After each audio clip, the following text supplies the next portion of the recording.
My role as a superintendent is to find inspirational curriculum, meaningful assessments, and almost by necessity to become more visionary about trying to predict what the future will look like to better understand how we need to work with our students. So we probably should sit for a second, agree on what we're looking for and what we're trying to do. Absolutely. Virginia Beach Schools has approximately 70,000 students. We're a great and high-performing school system. But we were getting information back, even with our top graduates, that said, you know, I wasn't as well prepared as I thought I was. That told me we may be successful right now on standardized measures, but we may not be successful on the right things. Class? Yes. All right, you guys, so we're gonna go over the homework. For me as a leader in Virginia Beach, the essence of deeper learning is changing the manner in which we work with young people. When we go into the classroom for those short visits, we're looking for evidence that deeper learning is occurring at the time. We need our kids to be able to identify and solve problems, to think creatively, to communicate effectively in writing and in speech, to own their own work. What's changing is such a drastic move away from the proverbial sage on the stage teacher who holds forth in front of a class in rows to a much more collaborative, collegial classroom where the teacher is a guide and a facilitator of the student learning. Are you ready to teach it? Sure. All right, so remember, you'll have the power of the pen, so you can mark anything on the poem that's going to help you explain what the lesson is, okay?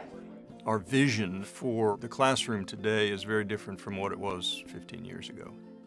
You might see students in small groups asking questions to try and understand the problem. Oh, I see what you're saying. They're free to work with others. They're free to research. While it is a huge shift, philosophically, our people get it, and they understand that's where we need to go.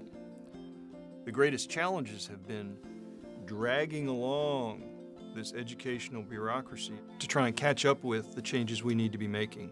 And so I feel for our teachers because they know this is the right work, but we can't give them relief from, quote, the old work. We've been launching in our own direction, even though these skills we're working on are not really supported by the state standards. A key piece initially has been the College and Work Readiness Assessment that requires a student to look at some information, to make some judgments about it, to state a position and support it in writing or in speech. That's very different than in what year was Abraham Lincoln shot.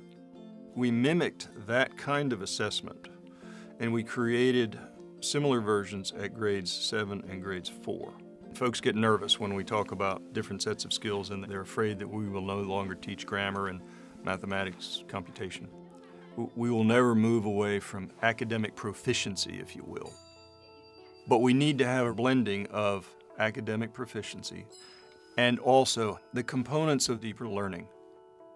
Our seniors testify that their classes had become much more engaging. They did much more of their own research on information and solving problems. If you look at our English reading and writing scores, they're through the roof. And I think that, again, going back to that critical thinking, having to dig deeper and figure it out for myself.